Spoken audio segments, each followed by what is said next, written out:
Hey, what's up, guys? This is Brian at Whisper Status 74. Welcome to the community. Welcome to the channel. If this is the first time you're seeing me, please consider liking and subscribing.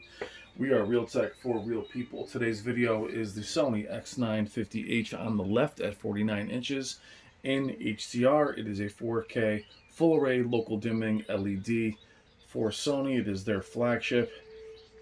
The display is in HDR. See the top, we are using an HDR splitter. On the right, you're looking at the LG CX at 55 inches, which is also in game mode in HDR. You can see here. The LG is in Warm 3. The Sony is an Expert 2 to get them looking somewhat similar in terms of color.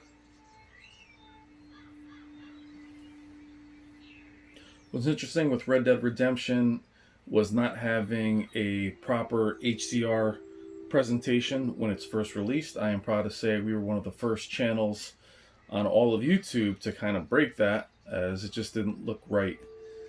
It is much improved, but it does have that watercolor look to it. It is a gorgeous game. It just doesn't have that contrast ratio even now that makes it stand out.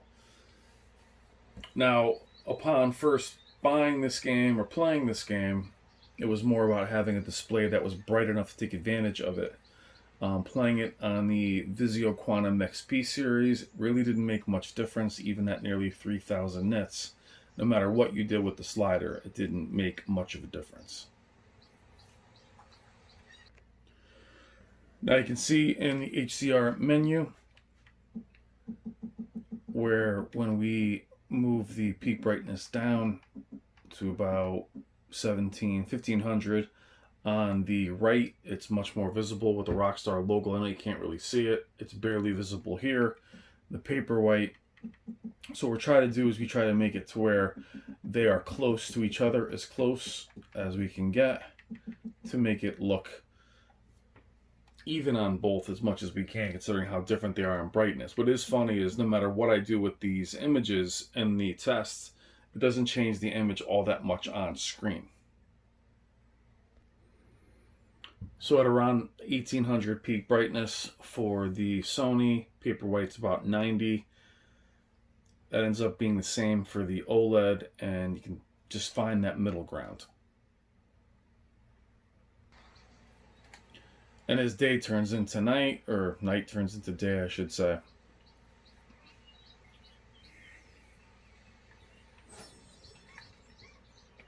with the LEDs that I've had with this particular title, it seems to be it just doesn't matter what setting I use.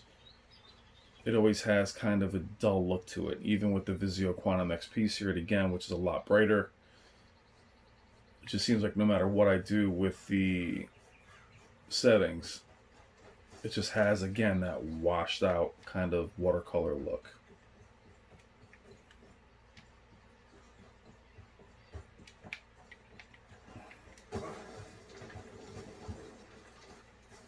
Now I hope to have a Sony OLED in here soon.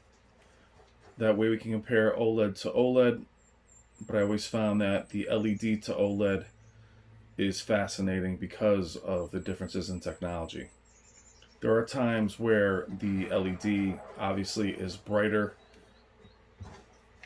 and has better specular highlights, and there's times where they don't look close. And there's times where the fear of burn-in, makes LED just not an option for, or I'm sorry, OLED not an option for many of you, which is completely understandable, by the way. We'll get out to the water here. And we're actually going to pause and look at each screen.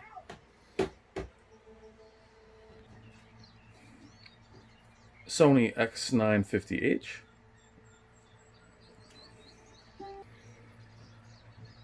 LG CX. Now a closer look at the two of them. Now again, here I am looking at the Sony X950H. except this time I have live color enabled and advanced contrast enhancer enabled. Try to give it a little bit more punch, and have kind of left the LG at stock.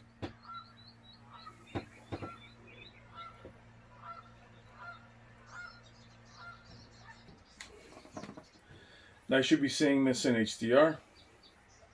Special shout out to Value Electronics for lending the X950H for extended review. Please check the description for their website and consider making your next AV purchase through them. You should be seeing it in HDR. Now some will say in Sony, why not drop the gamma down? I tend not to do that while I'm in HDR. There's a reason for me anyway that they max out certain things: extended dynamic range, gamma.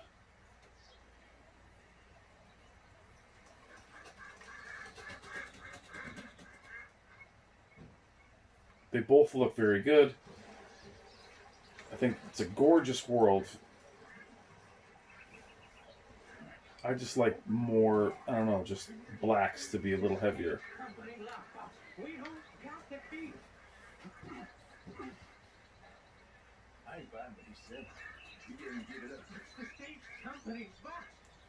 See if we can get to a different spot. Take a look at the water on both.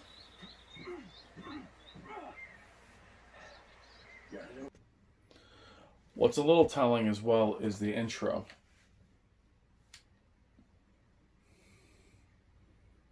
You'll see the indicator of HDR. Does not show up on the Sony until you go into the settings. You see a little bit of difference in the beginning. It's such a slow game to load, but you can see the difference in when the bullets drop, which both black levels actually look pretty good.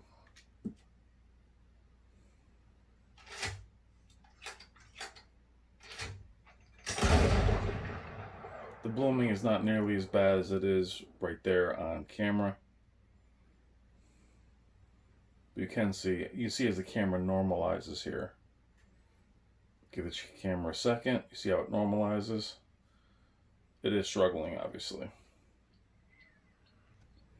But even the way these fade in the menu is interesting.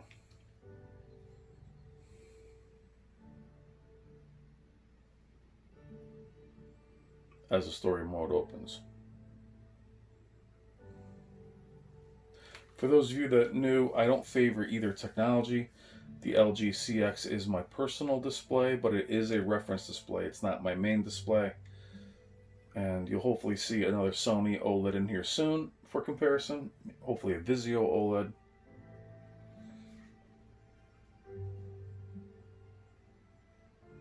I've had the X950H for almost 5 months, over 4 months since it launched.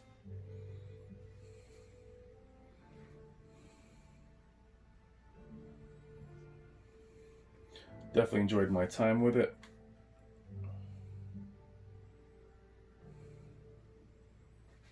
It is an excellent all-around LED.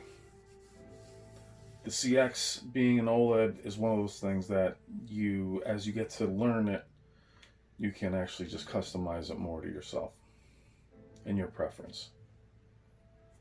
Again, that blooming is not nearly as evident.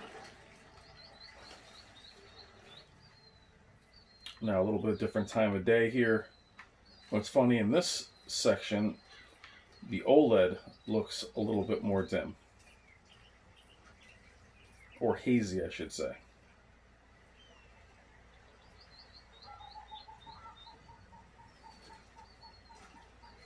Actually, we're going to pause it here and get a closer look because there's a little bit of haze on this level.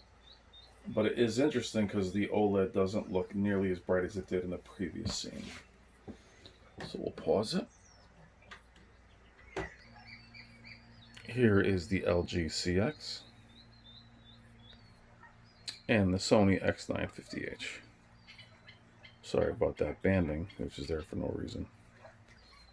Now also, to make it more even, we have dynamic enhancer on the OLED as well. But it is a hazy screen. We'll run it one more time and see what time of night it falls into. We'll finish up at a different time of day. Both look excellent during this time of day. This will cut me off at about 10:30 or 11. Thank you so much for watching. Please consider liking and subscribing. I will see you in the comments.